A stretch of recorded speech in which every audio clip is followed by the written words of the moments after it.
I turned 50 on a Tuesday. Name's Sean. I'm a logistics manager for a mid-sized freight company and have been for the past 18 years. Nothing glamorous, nothing worth a Netflix documentary, just honest work, steady pay, and enough discipline to keep trucks on the road and customers off my back. I'm the guy who remembers birthdays, who books the hotel early, who refills the fridge before it's empty. You don't really notice men like me until we're gone. Or maybe, you don't notice us even then. I woke up that morning expecting something. Not a parade or confetti. I'm not that delusional. Just a gesture.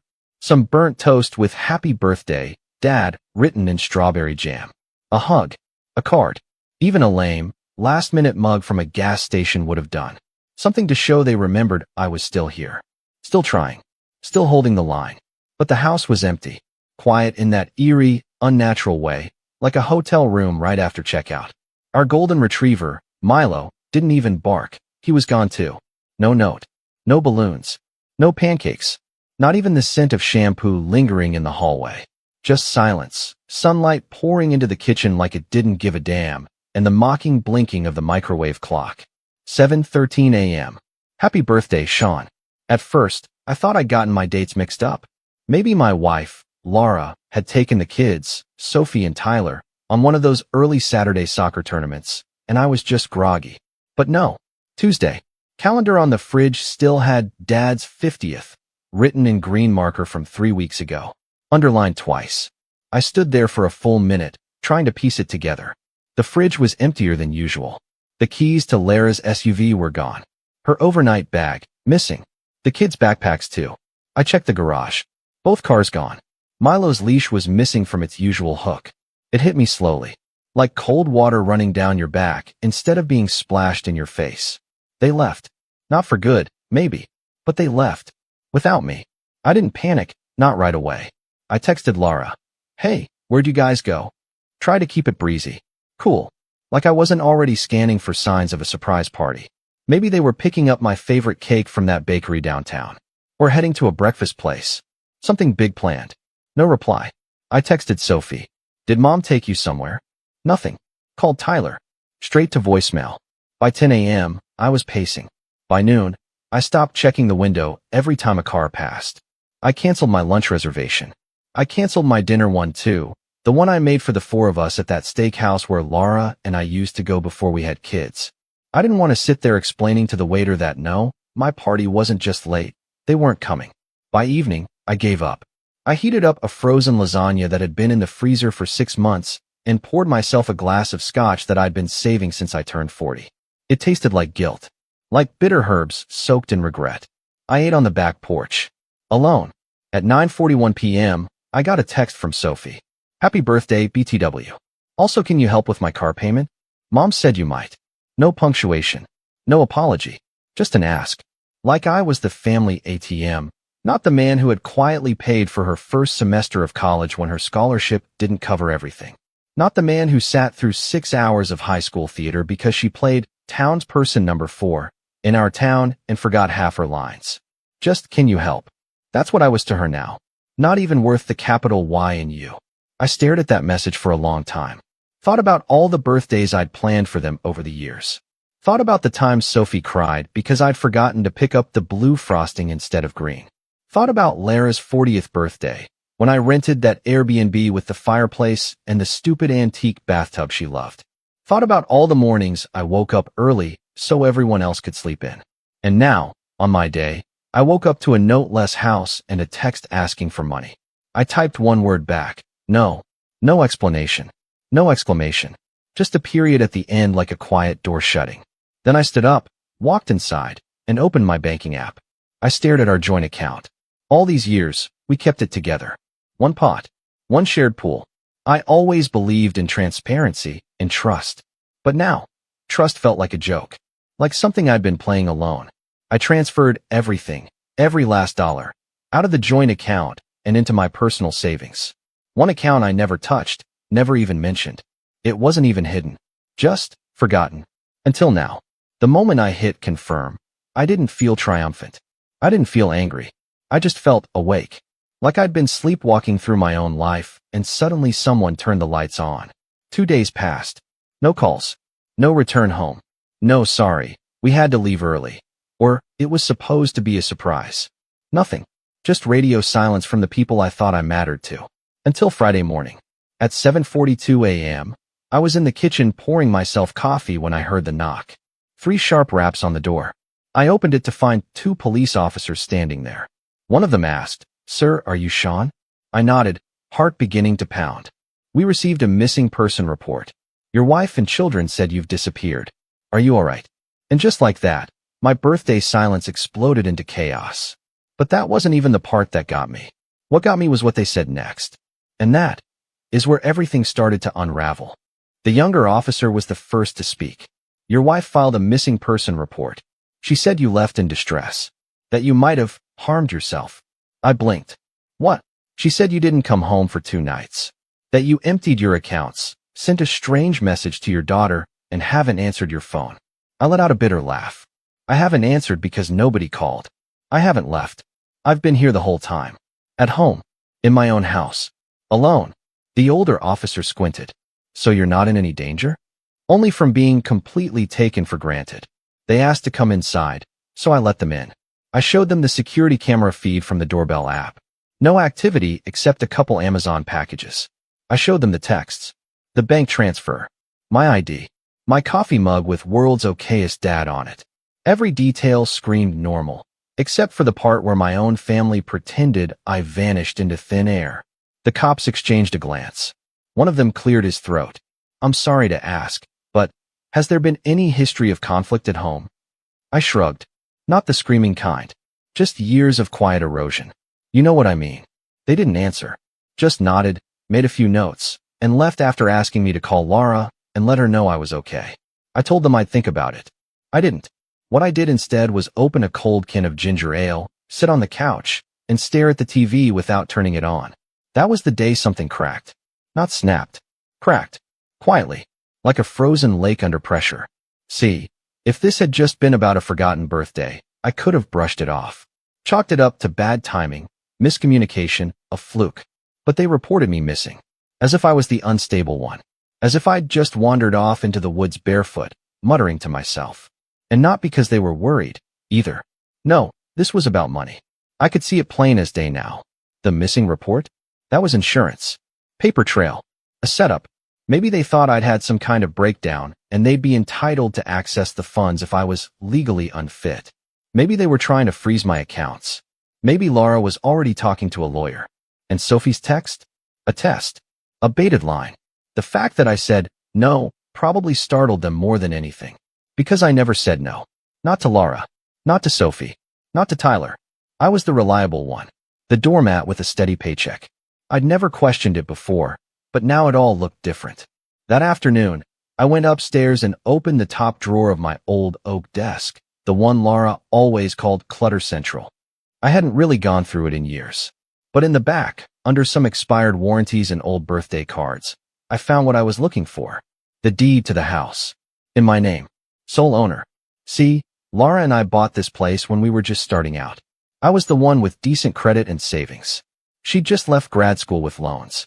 We always talked about putting her name on the deed, but we never did. Not out of malice, just because life got busy. She trusted me. I trusted her. Or so I thought. The next drawer down held a file labeled Estate Planning. Inside, the trust I'd set up after my dad passed. 2 rental properties he'd left me. A brokerage account I barely touched. The kids were named as contingent beneficiaries, but everything else was in my name. Laura had never shown much interest in the details. I guess it was easier to assume I'd always be around to keep the lights on. The following morning, Saturday, they finally came back. I was sipping coffee on the porch when I heard the tires crunching the driveway. Laura stepped out first, sunglasses on, looking exhausted but not nearly as upset as someone should have been after reporting their husband missing. Sophie trailed behind, earbuds in, scrolling on her phone. Tyler was the last one out, glancing up at me with that awkward half-smile teenage boys use when they don't know whose side to be on. I didn't move, didn't wave, just sipped. Laura walked up to me with that practiced calm she used to use on the kids when they were toddlers. "Sean, we need to talk." I motioned to the chairs beside me. "Go ahead." She sat down, crossed her legs. Sophie stayed by the car, pretending not to listen. Tyler hovered near the porch steps. I didn't know how to get through to you, Laura said. You've been so distant lately. Distant? I echoed. Because I didn't respond to one text? After being ignored on my birthday? She sighed. We didn't mean for it to happen that way. The getaway was planned weeks ago. I told you about it. You said you were thinking about a weekend with your sister. I cut in. Never said it was booked. Never said it was the same day as my 50th birthday. She faltered. We thought you needed space. I gave a humorless laugh. You thought I needed space, so you left without telling me and called the cops 2 days later? Now she got defensive. You drained the account, Sean. What were we supposed to think? That maybe I finally decided to stop being your backup plan. Silence. Thick and stretching. Then Sophie chimed in from behind her sunglasses. It's not that deep, Dad. You're being dramatic. I turned to her, blood rising. You texted me for money before even saying happy birthday. I did say happy birthday, she snapped. You tacked it on to the same message where you asked for money. Laura stepped in. Okay, enough. Let's not do this here. Why not? You brought it here. Another pause. Tyler looked down at his shoes. I didn't file the report to hurt you, Laura said finally. I was worried. Genuinely. I just stared at her. And the part where you tried to access the joint account? Was that out of worry too? That stopped her cold. You forget, I said quietly. I still get notifications. Her jaw tensed. And then it came, the first crack in her perfect composure. I needed to pay for the cabin, Sean. You disappearing like that. I didn't know if you were coming back. I never left. Emotionally, you did, she said sharply. And there it was. The emotional guilt trip. The narrative flip. Suddenly, I was the problem. Suddenly my reaction to being abandoned, ignored, and used was the issue. But I wasn't falling for it this time. Laura, I said calmly, this isn't working anymore. You see me as a wallet. Sophie sees me as a vending machine. Tyler doesn't even speak unless prompted. I've spent 20 years making sure this family had everything it needed. And on the one day I asked for nothing, you all vanished. She didn't answer. Sophie rolled her eyes and turned away. Tyler looked like he wanted to crawl into the porch railing and disappear. I'm not mad, I continued. I'm done pretending this is okay. And then Laura said something I will never forget. You're being selfish. That word hit me like a slap. After all the years of early mornings, of driving carpools, fixing leaking faucets, shoveling snow at 5 a.m., tutoring math I barely remembered, doing overtime to afford vacations that nobody thanked me for. Selfish. She got up and stormed inside. Sophie followed, muttering something under her breath. Tyler hesitated, then went in too. I sat there for a long time. The wind picked up. The trees rustled. Somewhere in the distance, a lawnmower kicked on. That was the moment the crack in the ice spread across the lake. That was when I stopped hoping things would go back to normal. Because normal was the problem. That was when I decided I wasn't going to fix this. I was going to end it. But not the way they thought. Not with yelling. Not with threats. No. With precision. With planning. Because if they wanted to pretend I was gone, I'd show them what it really meant to lose me. And that was just the beginning. When the door slammed behind them, I didn't flinch. I just sat there, holding my coffee like it was some kind of anchor in the rising storm. That word kept echoing in my head like an annoying ringtone I couldn't shut off. Selfish. It was almost laughable. After everything I'd done, all the compromises, all the sacrifices, that was the label I walked away with. It was the kind of accusation you expect from someone who has no idea what it cost you to keep them warm, fed, and safe for decades.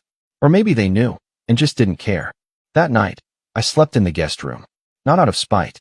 Out of instinct. Something in me had shifted. I didn't want to be near her.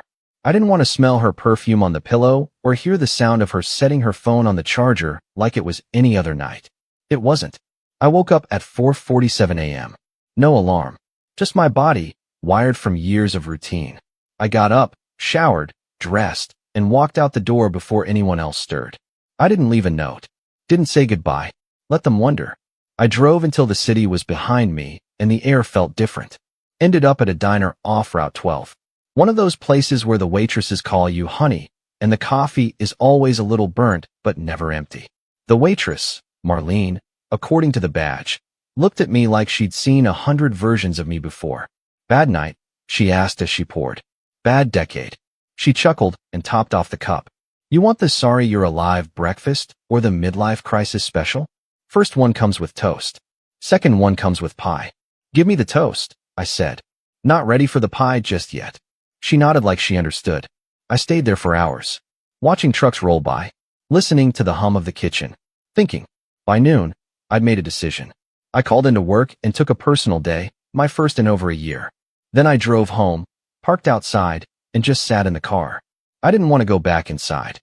That house, once filled with laughter and school projects and Sunday morning pancakes, now felt like enemy territory. But I had to go in eventually. Laura was in the kitchen, scrolling on her phone with a mug in hand. She looked up when I walked in. Where were you? She asked. I needed air. We were worried. No, you weren't. You just didn't want to lose control. She opened her mouth, but I held up a hand. Don't. Not now. And then I went upstairs, grabbed a duffel bag, and packed it with just enough to get by. Some clothes. My toiletries. My laptop. A few books. I left the wedding photo on the nightstand. Didn't even look at it. Tyler saw me on the stairs. Where are you going? I paused. Somewhere I can think. He nodded, but didn't ask more. That kid. He had more emotional intelligence in his silence than the rest of them had in their words. I checked into a modest hotel about 20 minutes away. Nothing fancy. Just quiet. Clean. Neutral. The bed was too soft and the water pressure wasn't great, but I slept like a man who hadn't rested in years. The next few weeks were the strangest mix of grief and relief I've ever felt. Grief for the life I thought I had. Relief that I no longer had to pretend it was working. I didn't ghost them. I stayed in touch, briefly, businesslike. Laura texted to ask about the mortgage. I told her it was still being paid. Sophie messaged me a passive-aggressive, "Hope you are okay," followed by another request for $300 just until Friday. I ignored it. Tyler called once. We talked for 5 minutes. Mostly silence, but it meant more than anything the others said. Work became my sanctuary. I threw myself into projects I'd been putting off, reconnected with old colleagues, even started mentoring a new hire named Marcus who reminded me of a younger, more optimistic me. He asked a lot of questions. I didn't mind. For once, someone actually wanted to hear what I had to say. One Friday, about a month after I left, my boss pulled me into his office. I heard you've been staying late, he said. Everything okay? I gave a non-committal shrug. He studied me for a moment. There's a regional director position opening up in 3 months. You'd have to relocate, but it's a big step up. That was the first time in a while I felt something flicker in my chest. Possibility. I told him I'd think about it. Outside of work, I started rebuilding the version of myself I'd shelved for the past 20 years. Joined a gym. Not because I wanted abs. I'm 50, not delusional, but because I wanted to feel strong again. I started journaling at night. Nothing fancy, just thoughts. Questions. Bits of clarity. Like this one. Maybe being needed isn't the same as being loved. I thought about that a lot. Weekends, I drive. No destination. Just me, a thermos of coffee, and the road. I found this little lake about 40 minutes out, hidden behind some trees, completely unmarked. I started bringing a folding chair and a book. Sometimes I'd just sit there, listening to the water. For the first time in decades, I wasn't on anyone's schedule. Wasn't reacting to someone else's drama. One Saturday, I ran into Marlene again, the diner waitress. She remembered my order. We ended up talking for over an hour. You look lighter, she said. I think I finally exhaled. She smiled. About time. Back at the hotel, the staff started greeting me by name. Not like a guest, like a regular. It was weird, but oddly comforting. Like I was slowly forming a new version of home, brick by quiet brick. Then came the kicker. One night, while sorting through old emails, I stumbled across a PDF Laura had forwarded me last year. Some family trust paperwork I hadn't looked at closely. I opened it and nearly choked. She'd changed the emergency contact to her brother without telling me. That wasn't the part that got me. The part that did? She'd listed him as a financial advisor on a few of our joint investments. And I hadn't noticed. I dug deeper. Checked the shared Google Drive we used. Found folders I'd never seen. One marked Summer Planning. Inside were notes between Laura and Sophie, plans to renovate the kitchen, take a trip to Italy, even lease a new SUV. All under the assumption that I'd be funding it. There was even a spreadsheet with my name in the header, Dad Budget 2025. No mention of asking me. No mention of including me. Just line items with dollar signs and the casual entitlement of people who believe the ATM never runs out. That was when the anger came back. Not hot and wild, cold and focused. Like a scalpel. I realized then that I hadn't just been excluded emotionally. I'd been phased out. Slowly. Systematically. They had built an entire parallel life with my money and none of my input. And I'd let it happen. Because I thought that's what being a good husband, a good father, meant. Providing. Absorbing. Enduring. No more. That night, I made a list. Not of revenge. Of clarity. Things I would no longer do. I would not fund people who didn't respect me. I would not return to a house that felt more like a contract than a home. I would not answer texts that only came with dollar signs attached. I would not apologize for walking away from a life that suffocated me in silence. And then I made a second list. Things I would do. Accept the promotion. Move. Change the deed and trust documents. Write a will. A real one, not the one Laura knew about. Start over. I didn't know exactly how yet. But I knew when. Soon. Because while they were planning their Italian vacation with my money, I was planning something else entirely. And they'd never see it coming. The Sunday after I finished those two lists, I drove back out to the lake. This time, I didn't bring a book. I brought a pen and a notebook, the thick kind with the black leather cover and college-ruled pages. I opened to the first clean page and wrote one word at the top. Setup. Not revenge. Not spite. Just setup. A repositioning. A quiet reset. Not because I wanted to destroy them. That was never the plan. I didn't want flames and explosions. I wanted clarity, control, truth, and a clean exit. Because the more I thought about it, the more I realized this wasn't about getting even. This was about getting free. The first step was the house. Technically, it was mine. Legally. Fully. My name was on the deed, and Lara's wasn't. She never pushed to change that, and I never thought I needed to. Until I realized what kind of power it gave me now. I called a real estate attorney, someone I'd worked with once, years ago, during my father's estate case. Her name was Clarice, and she remembered me right away. Mr. Boyd. It's been a while. Too long, I said. I have a question about the house. She walked me through my options, and what I learned was eye-opening. Because the deed is solely in your name, Clarice said, you can rent, sell, or transfer ownership without needing spousal consent. If there's a mortgage, the lender may require certain steps, but as the owner of record, you hold the cards. I let that sink in. And if I wanted to move things into a trust? Even better, she said. If you establish a trust and transfer the property into it, you gain an extra layer of protection. Just be mindful, depending on your state, any changes in residency or marital status could complicate things later. Perfect, I said. By the end of the call, I'd scheduled a follow-up to draft a new living trust. One that didn't include Laura, Sophie, or Tyler. Not out of punishment, but because I needed to draw the line between us and me. Step 1, underway. Step 2 was work. I told my boss I'd take the promotion. Are you sure? He asked. It's a big shift. New city. New staff. I'm sure, I said. I've got nothing tying me down anymore. He nodded. You'll be great. The new role started in 2 months. That gave me a runway, not just to plan, but to disappear cleanly. No fireworks. No messy scenes. Just a vanishing act. I kept it quiet. Didn't tell Laura. Didn't even tell my kids. As far as they knew, I was still figuring things out. Living out of a hotel. Playing the lost husband.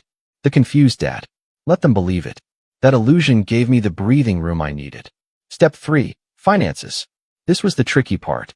Laura still had access to a few joint accounts, mostly the ones we used for household expenses. I didn't want to trigger alarms by freezing or draining them all at once. That would be too obvious. Too suspicious. So instead, I did it slowly. Patiently. Week by week, I redirected auto deposits to new accounts. I moved small chunks of savings, nothing flashy. Just enough to gradually consolidate. I closed old cards, opened new ones. Changed passwords. Shifted insurance beneficiaries. All legal. All above board. I wasn't hiding anything. I was protecting everything.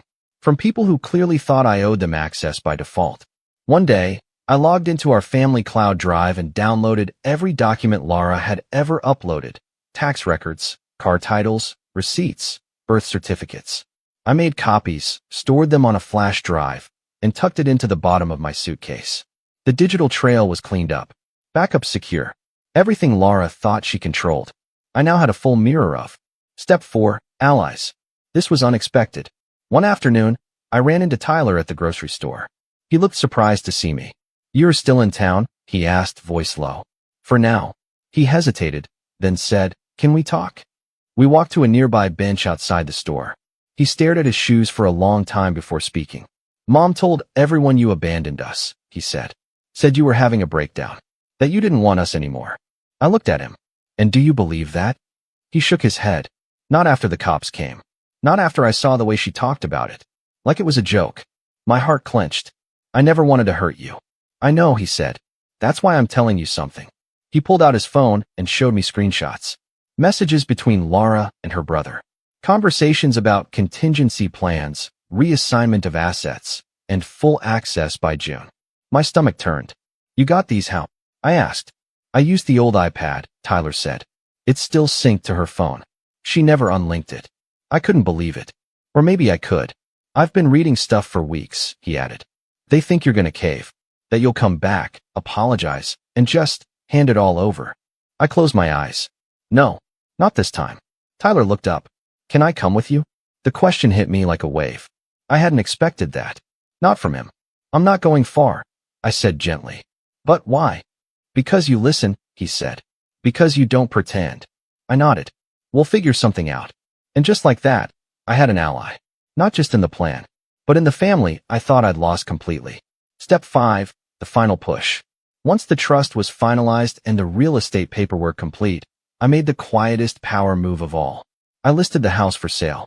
I didn't put a sign on the lawn. I didn't use a traditional agency. I used a private real estate broker, someone who specialized in off-market transactions for high-net-worth individuals. Everything was confidential. The broker knew a buyer, a developer looking for family homes in established neighborhoods. The offer came in above asking. All I had to do was accept. I gave Laura notice, via email, that the house was being sold. I attached a formal 60-day notice of intent to vacate. I cited the deed, the sole ownership, and the legal right to transfer. I gave her a clear move-out date. I expected an explosion. What I got was silence. For 5 days, nothing. Then came the email. "Sean, are you serious? You're selling our home without even talking to me? The kids grew up here. What happened to you?" "Laura." I didn't reply, because what had happened to me? I'd woken up. Finally. And the next email she got was from my attorney, Clarice. Formal. Cold. Legal. Step 6, the reveal. This wasn't going to be loud. No public scene. No family dinner turned dramatic speech. Just actions. A slow unraveling of the illusion they had all built. The one where I was a passive provider, a faceless function. The date of the move came. I didn't help them pack. Didn't offer a truck. Just sent one final message to the family group chat. "House closes Friday. Utilities off by 6 p.m. Please make arrangements." Sophie sent 3 messages in a row. The first was disbelief. The second, outrage. The third, a last-minute ask for money, just to cover gas. I didn't respond. Tyler texted me directly. "They're freaking out. I'll stay at Uncle Jared's for now. Just tell me when you're ready." I smiled at that. Because I was close. Very close. Just one last thread to pull. One final knot to tighten. And then they'd understand. I didn't disappear. I just stopped carrying everyone else's weight. And they never learned how to stand on their own. But the final piece, the one that would leave them speechless, was still to come. Because when the dust settled, they'd realize they hadn't just lost a house. They'd lost their safety net. Their plan B. Their fallback. And by the time they reached out again, not with apologies, but with desperation, I'd already be gone. The final piece clicked into place on a quiet Thursday morning, the kind that smells like rain and old decisions.